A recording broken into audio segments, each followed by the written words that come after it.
Welcome to lesson 4 and part of our cake journey. Lesson 4, now that we made our killer decorating icing, because we added meringue powder to it, it's going to be a crusting buttercream. So after we ice the cake, I'm going to show you a tip on how to make it look smooth. Okay, so we torted our cake. We have it on our cake board. Next thing we want to do is put it on a turntable. And again, I want to stress to you, a turntable is important. And if you don't have a turntable, then the Lazy Susan's okay.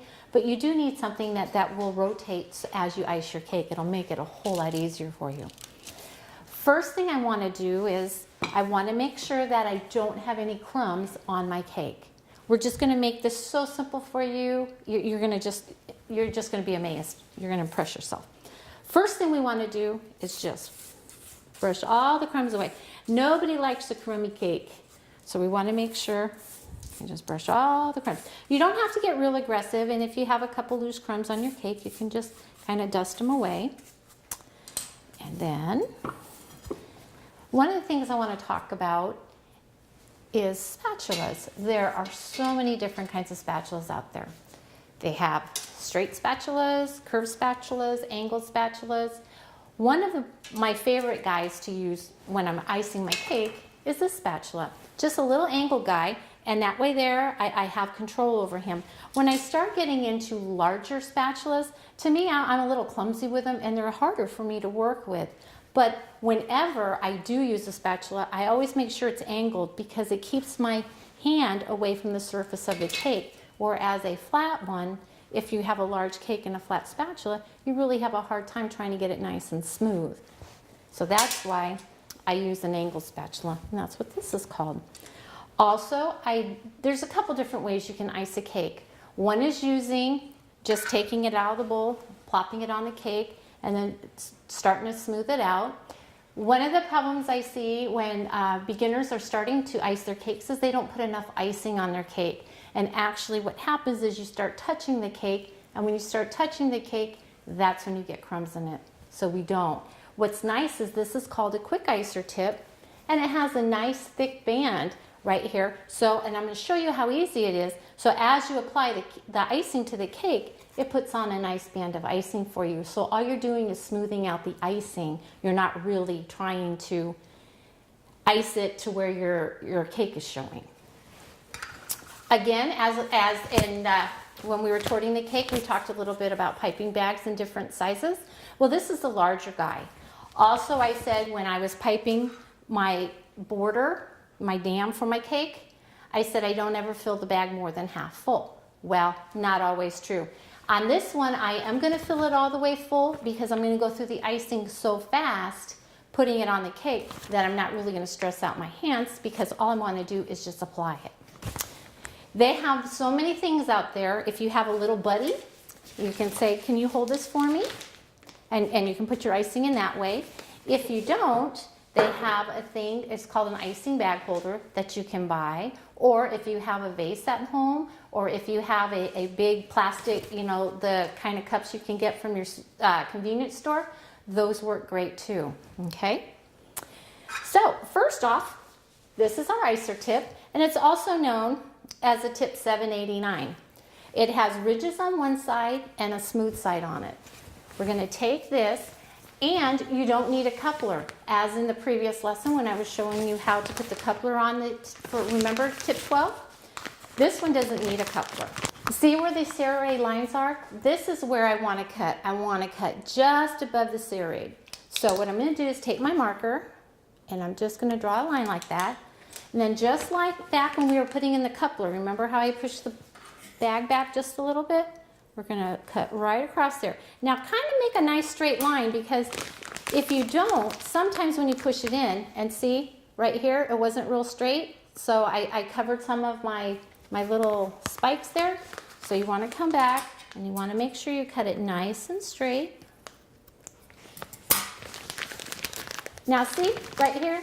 I have it just below the serrates. Again, you don't want to cut too far back, because if you do, when you go to start squeezing out your icing, you could actually squeeze this through, okay? And we'll talk more about tips and couplers and all that kind of stuff in further lessons. So just like I did last time when I was filling the little bag, I am gonna take this guy, fold him over so that I don't make a mess. See how nice this holds that? And like I say, if you have somebody that wants to stand there and hold it for you, that's great. Now what I'm gonna do is take my icing, and I'm gonna scoop it in here. And this is why you want something to hold your bag, because it's hard to hold the bag and scoop it all at the same time. And so we're just, and what I do here is I just fill up the bag as full as I can. You can refill these bags if you don't have enough icing in them. However, sometimes it gets to kind of be a mess. And so if you can, fill it up as much as you can. So just kind of put all our icing in here. And remember, we're icing with thin consistency icing. You always want to ice with thin, always, always. If not, you'll remember if you use the wrong consistency. Now I kind of just shake it and kind of put it all down here.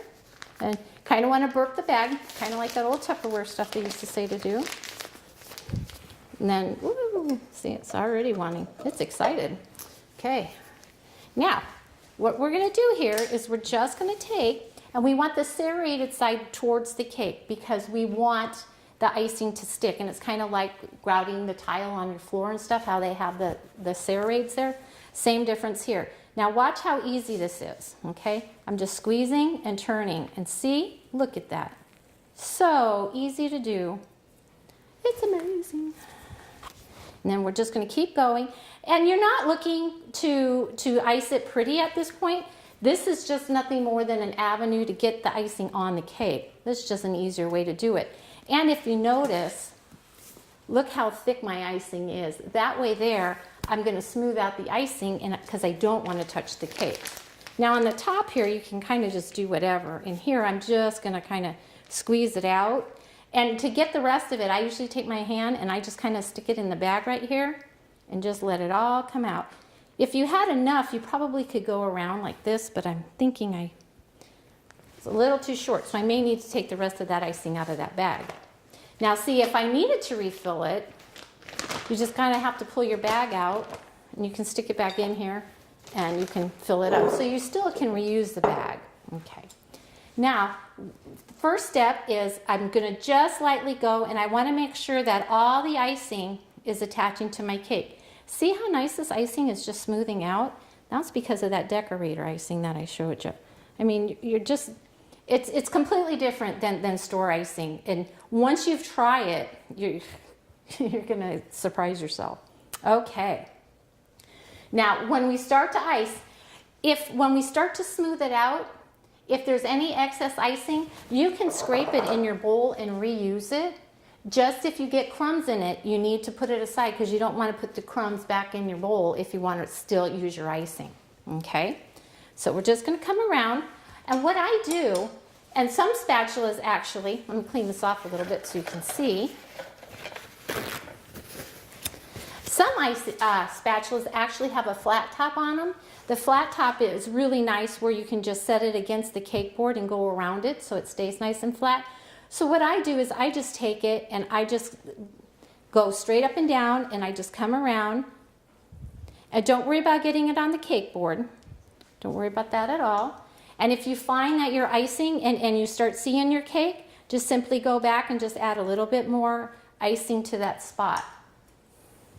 Because this is a crusting buttercream, because of the meringue powder, what we're going to do is we're just going to ice it just smooth enough that we can actually smooth it out a little bit more. So we're just not getting real carried away with it. One of the things when you're icing the top of the cake, a lot of people will ice back in that dome. We don't want to ice in the dome. We want our cake nice and flat. So we're going to come over and we're going to slide it to the side. Come over, slide it to the side. Over, slide it to the side. I laugh, but for it being a round cake, you want nice straight sides and a nice flat top. Okay, so here we're just going to come around and we're just going to wipe it just a little bit more.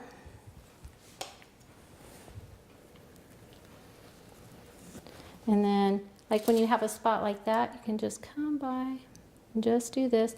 Now, because it is a crusting buttercream, once we let it set to start crusting up, you can't go back and re-ice it, or you'll actually start messing it up because there is a crust on it.